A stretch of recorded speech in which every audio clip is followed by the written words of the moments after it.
ध्यानाभ्यास के लिए कृपया अपने नेत्रों को बंद कर लीजिए। अपना मुख अपनी ओर कीजिए। आप सुख स्वरूप हैं। सुख आपके भीतर से ही आता है। खुली इंद्रियों से ही हमको भ्रम होता है कि जड़ पदार्थों से सुख हो रहा है। उस भ्रम का निवारण करने के लिए अंतर्मुख रहिए। जब तक भ्रम है तब तक दुख है। अपने से युक्त रहिए। मन की कोलाहल से मुक्त रहिए। निर्विकल्प रहिए। उत्तम शांति उत्तम सुख को भोगिए।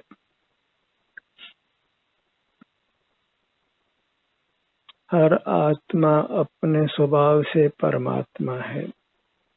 अप्पा सो परमप्पा। मैं वह हूँ जो है भगवान। जो मैं हूँ वह है भगवान। अंतर यही है कि हम बहिर्मुख रहते हैं और परमात्मा अंतर्मुख होकर मूर्त के बंधन से मुक्त हो गए हैं।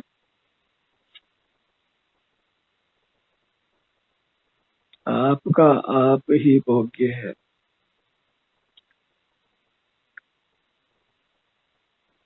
हमको खबर ही नहीं है कि अपनी मूर्त स्वयं भोग्य है। हम अपने ध्यान को अपनी मूर्त पर लाकर उत्तम सुख को पा सकते हैं।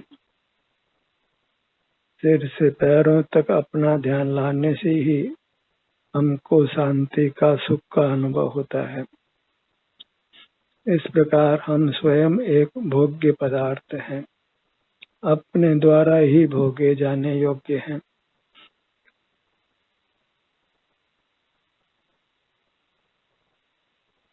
मूर्त पदार्थों के सन्मुख रहकर हम उनके परावलंबी हुए हैं। अपनी स्वाधीनता को खोया है।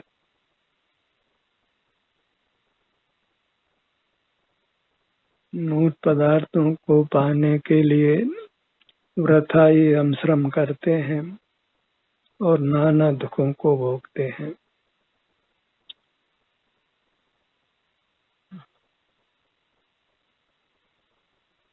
आप जिस भी आसन में हैं, जिस भी मुद्रा में हैं, अपनी मुद्रा का ही लक्ष्य रखिए।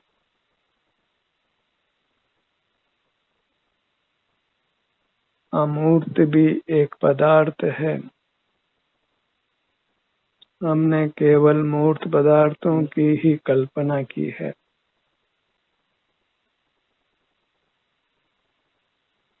जीव अमूर्त होने से इंद्रिय गोचर नहीं होता है, तो हमने अमूर्त पदार्थ को प्राय स्वीकार ही नहीं किया है। हवा आंखों से दिखाई नहीं देती है, फिर भी उसका अस्तित्व है।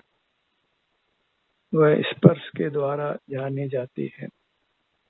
इसी प्रकार हमारी काया अमूर्त है, नेत्र गोचर नहीं है, फिर भी सुख दुख के संवेदन से जानी जाती है। इसी में सुख दुख का परिणाम होता है। और मूर्त के संबंध से इसी में रागादिक दोष उत्पन्न होते हैं। इंद्रिय ज्ञान होता है। मन की कोलाहल होती है। स्मरण आदि का व्यापार होता है। काय चेष्टा होती है। वचन चेष्टा होती है। श्वासोच्छ्वास होता है। ये सब जीव में मूर्त के संबंध से होते हैं। अमूर्त का संबंध समाप्त होने पर सर्वांग में एक आनंद का ही अनुभव होता है। उसी स्थिति को हमने पाना है। इसके लिए अपने सर्वांग से ही जुड़कर रहना है। अंग अंग कर उपांग उपांग कर ही अभी इसका हमको अनुभव होता है।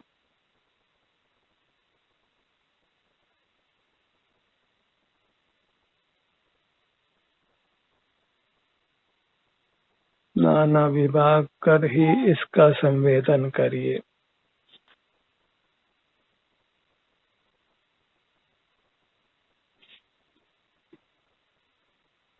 अपने हर भाग को लक्ष्य में लेना है, हर भाग का वेदन करना है।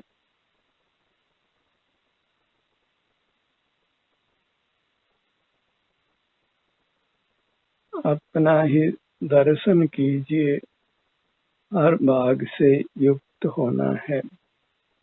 बारी बारी से, क्रम क्रम से, थोड़े थोड़े स्थान से अपनी पूरी मूर्त को अनुभव में लीजिए। यही उत्तम भोग है, आनंद का भोग है।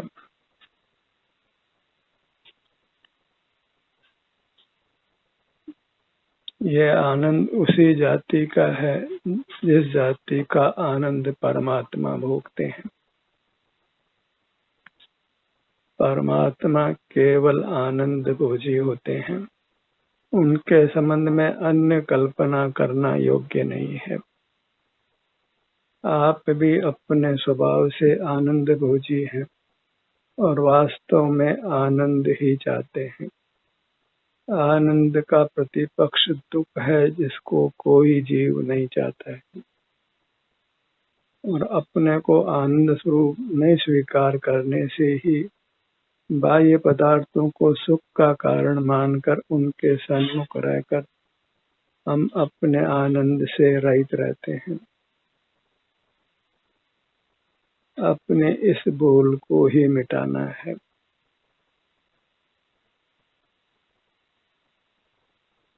बाह्य आवश्यक कार्यों से मुक्त होकर हमें अपने से ही युक्त रहना है, अपने को ही भोगना है। फिर देखिए जीवन में कितना सुखद परिवर्तन आता है। आपको स्वास्थ्य की, सुख की गारंटी मिलती है। जहाँ विषय सेवन नहीं है, मूर्त पदार्थों का सेवन नहीं है, अपने अमृत स्वरूप, आनंद स्वरूप अपने अमूर्त काया को ही भोगते हैं, तो फिर जीवन में अमृत घुलता है, जिसका सेवन कर आप अमर होते हैं, निर्वाण को पाते हैं, जन्म मरण से मुक्त होते हैं। जिसने अंतर्दृष्टि कर अपने मूर्त का सुख भोगा, अपने पर ही दृष्टि को फैलाया और अपने से ही संतुष्टि प्राप्त की, वह नियम से अल्पकाल में परमात्मा होता है, अनंत काल से आए हुए संसार को समाप्त कर लेता है। स्वानुभव के समान अन्य कुछ कार्य नहीं है। स्वानुभव से ही अपनी शोभा है, अपनी महिमा है।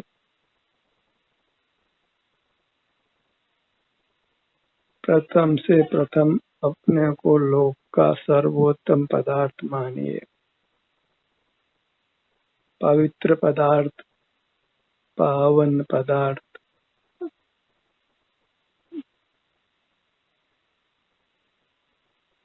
तभी जीव अपने सन्मुख होकर अपना सेवन करता है।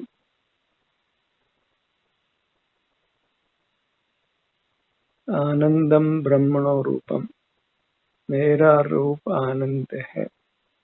आनंद से ही जीव की महिमा है, जीव की महानता है, और वह सुख शक्ति अचिंत्य है। उसी में प्रभुता है, विभुता है।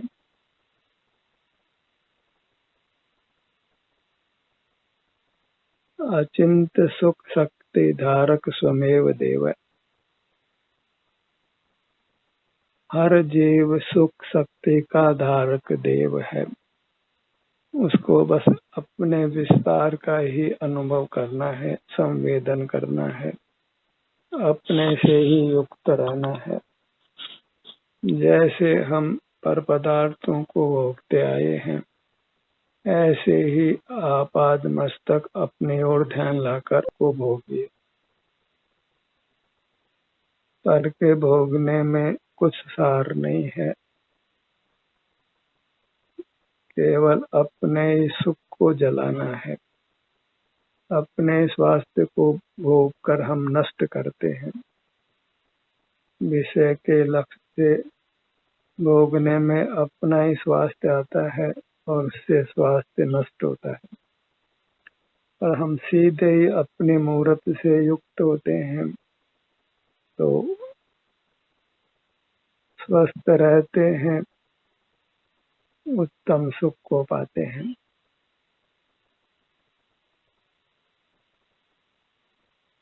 अपने ध्यान को अपने सिर के भाग पर लाइए। सिर में कोई वेदना इष्ट नहीं है तो अपने सिर का बारंबार अनुभव करिए। तो वेदना नहीं हो इसके लिए उसको अपने शरीर से युक्त रहना है। तब फिर कभी किसी भी भाग में कुछ भी वेदना होने वाली नहीं। जो अपनी मूर्त का दृष्टा हो गया वह दुखों से मुक्त हो गया, परमात्मा हो गया। तभी कहा है निज दर्शन बस एक को मोक्ष हेतु तू जान। हे योगी नहीं और को निश्चय से पहचान। अपना दर्शन करना ही परमात्मा का दर्शन करना है, देव दर्शन करना है, जो मुक्ति का सोपान है। उसी से पूर्वबद्ध पाप कर्मों का नाश होता है।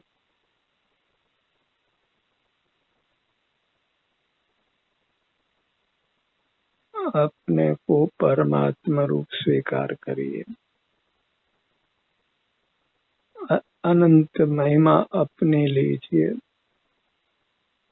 अपने गौरव को खोना नहीं है। अपने में ही लीन रहना है, मगन रहना है, अकंप रहना है। जहाँ अपनी सन्मुखता है वहाँ सर्वांग में सुख की अनुभूति है।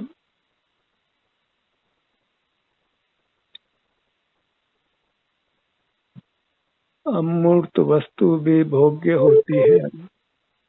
मूर्त वस्तुएं इंद्रियों से ज्ञात होने पर भी वे वास्तव में भोग्य नहीं है, वे सुख स्वभाव ही नहीं है। जैसे मूर्त पदार्थों को हमने भोगा है, अब उस भोग को छोड़कर अपने अमूर्त काया को भोगिए तो संसार से विपरीत मोक्ष पद मिलता है, परमात्मा पद मिलता है।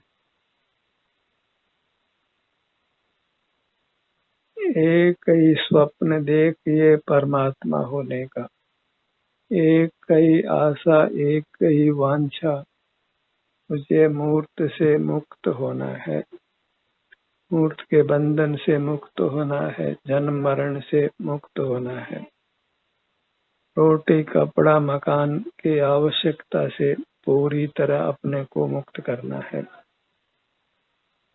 किसी बाह्य वस्तु की आवश्यकता नहीं रहे।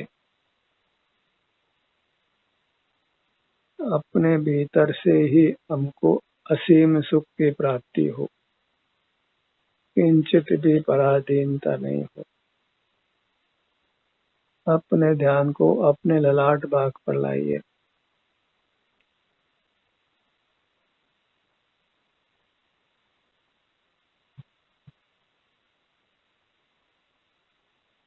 अपनी ओर अपना ध्यान लाने पर जो मानसिक शांति होती है उसको पहचानिए। उसी पहचान के बल पर फिर आप पुनः पुनः अंतर्मुख होंगे और इस शांति को प्राप्त करने के लिए कुछ पैसा खर्च नहीं करना पड़ता है, कुछ धन कमाना नहीं पड़ता है, कुछ काय चेष्टा वचन चेष्टा भी नहीं करनी होती है, किसी पर का आश्रय नहीं लेना होता है। अकेला ही अपने सन्मुख रहकर सर्वोत्तम सुख को पाता है। बाहर के पदार्थ कब हमारे स्थायी साथी हुए हैं। आप अकेला अवतरे मरे अकेला होय, या कबहु न इस जीव को साथी सगा न कोई। अकेला आता है अकेला जाता है, और दोनों के बीच में खुली आंखों से बाहर के पदार्थों से संबंध कल्पना कर लेता है। वह संबंध ही बताता है कि वह बंधन रूप है, और जो बंधन है वह दुख है। पर पदार्थों की ओर मुख करना ही बंधन में पड़ना है, और अपनी ओर मुख करना ही आजाद होना है, स्वाधीनता को पाना है, स्वावलंबी होना है। फिर वहाँ स्वप्न में भी कुछ भी दुख नहीं है, अणु मात्र भी फिर दुख नहीं है, न शारीरिक न मानसिक न औपाधिक। कोई विषय सेवन नहीं है, उत्तम अतीन्द्रिय आनंद का भोग है, और वह शाश्वत भी रहता है। अपने ध्यान को अपने भ्रू मध्य पर लाइए।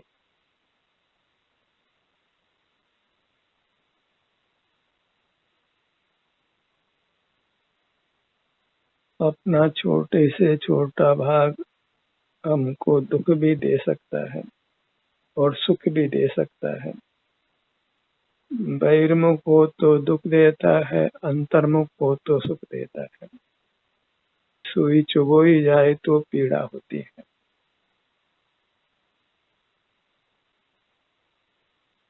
बाल तोड़ का छोटा सा घाव भी असीम पीड़ा देता है। जैसे छोटा सा भाग पीड़ा देता है, ऐसे ही छोटा सा भाग असीम सुख भी दे सकता है, और सुख देना ही उसका स्वभाव है। दुख पर निमित्त से होता है, और सुख अपने स्वभाव से होता है। सुख को किसी सामग्री की आवश्यकता नहीं है, बस अंतर्दृष्टि चाहिए। अपने को ही अपने उपयोग में धारण कर रखना धर्म है। जो धर्म बिना इच्छा के ही हमको अपूर्व सुख देता है। बिन जांचे बिन चिंते धर्म सकल सुख देन।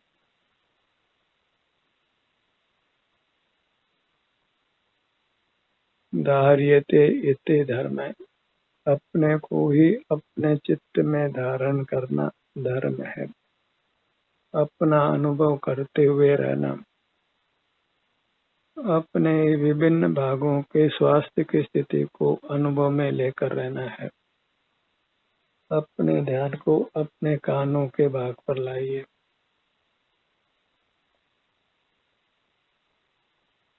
बायां कान, दायां कान, हर अंग के छोटे छोटे विभागों से अनुभव करने का प्रयास करिए। कहने को यह छोटा विभाग है, पर मूल रूप से अपनी मूर्त को देखें तो वह लोक बराबर है, पूरे ब्रह्मांड के बराबर है। बस सिमटी है। जैसे रबड़ संकुचित होता है और फैलता है, ऐसा ही अपनी मूर्त के संबंध में मानिए। सिकुड़ना मूर्त के संबंध से है, और पूरी तरह लोक बराबर रहना वह शुद्ध स्वरूप से है।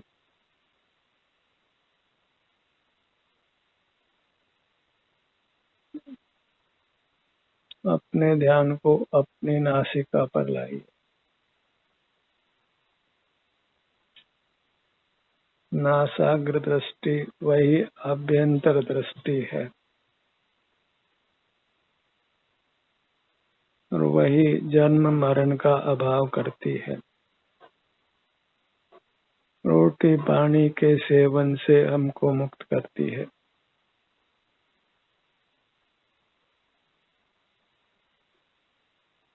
अपने ध्यान को अपने दोनों होठों के भाग पर लाइए। ध्यानाभ्यास में हम अपना ही सुख भोगते हैं, किसी विषय का नहीं। किसी का किंचित भी एहसान नहीं है। इसलिए अपने मूर्त के प्रति ही कृतज्ञ रहिए।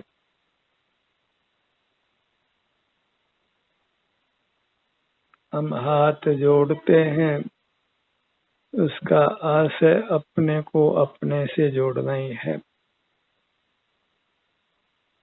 इस देश की संस्कृति में अपने हाथ को अपने हाथ से ही जोड़ा जाता है और जुड़े हाथों को अपने हृदय स्थान पर लाया जाता है। और वह सब वास्तव में अपने को अपना नमन है। व्यवहार भले ही कुछ भी क्यों न हो, व्यवहार पराश्रय से ही है, लेकिन मुक्ति स्वाश्रय से होती है। व्यवहार में परावलंबन है और स्वानुभव में कुछ भी परावलंबन नहीं है।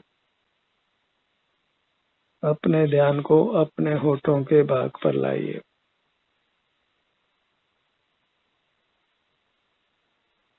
होठों में जो हो रही संवेदना उसको महसूस कीजिए।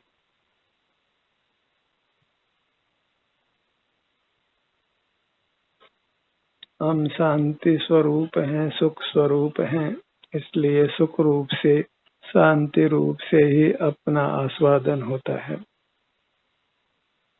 अपना स्वाद ही सर्वोत्तम है। वह स्वाद किसी इंद्रियों के माध्यम से नहीं आता है, प्रत्यक्ष ही अनुभव में आता है। जिह्वा भाग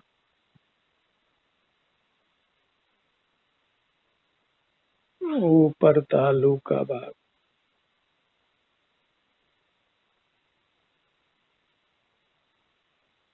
ठुड्डे का भाग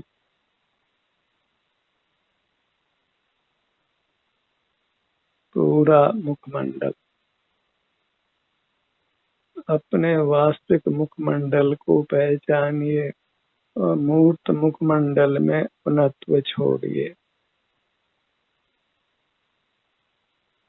दोनों मिले होने पर भी दोनों का स्वरूप अलग अलग है। जन्म से मिलते हैं और मरण पर अलग हो जाते हैं। ये मिलना बिछुड़ना अनादि से चल रहा है, जिसको हमने समाप्त करना है।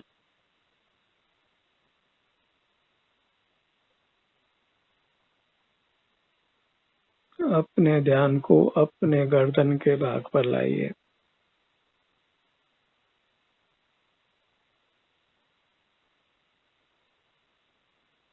अपना उपयोग ही अपने अंगों को स्वस्थ बनाता है। भले इसमें समय लगता हो, पर यह निरापद रूप से, निर्बाध रूप से, बिना किसी साइड इफेक्ट के हमको स्वस्थ करता है।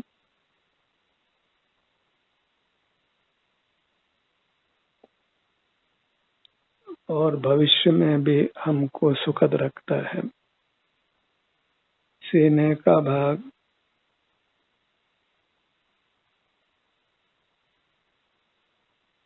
अपने सन्मुख होकर जिस सुख शांति को हम भोगते हैं, उस सुख शांति को राष्ट्राध्यक्ष भी नहीं भोग सकता है। धनपति हो, उसको भी वह सुख उपलब्ध नहीं है, क्योंकि परपति होने से सुख नहीं मिलता है, सुख स्वपति होने से ही मिलता है। सब अपने अपने मूर्त के स्वामी हों तो धरती में कोई दुख ही नहीं हो। सीने का भाग हृदय स्थान, पेट का भाग नाभि का स्थान, पीठ का भाग क्षण भर भी अपना उपयोग अपनी ओर लाने से शांति होती है और विषयों में सुख बुद्धि समाप्त हो जाती है। बस पात्रता होनी चाहिए।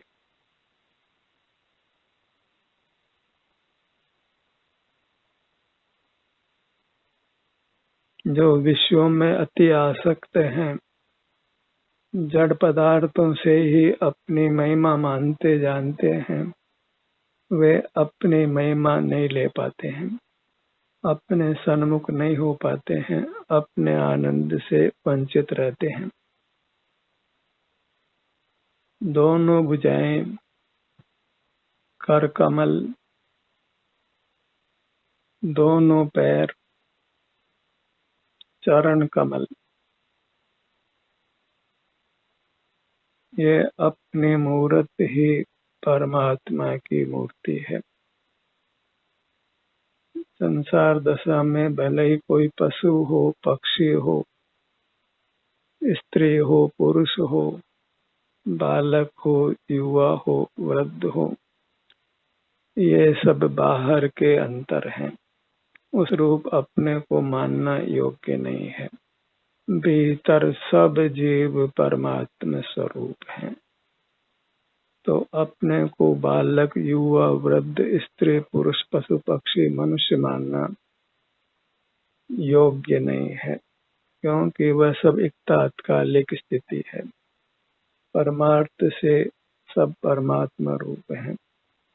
अंतर्दृष्टि करके मैं परमात्मा स्वरूप हूँ, यही निर्धार करना योग्य है। आनंद स्वरूप हूँ और उस आनंद को ही सतत भोगते हुए रहना है। ध्यान का ये सत्र यही समाप्त होता है। आपकी सहभागिता के लिए धन्यवाद।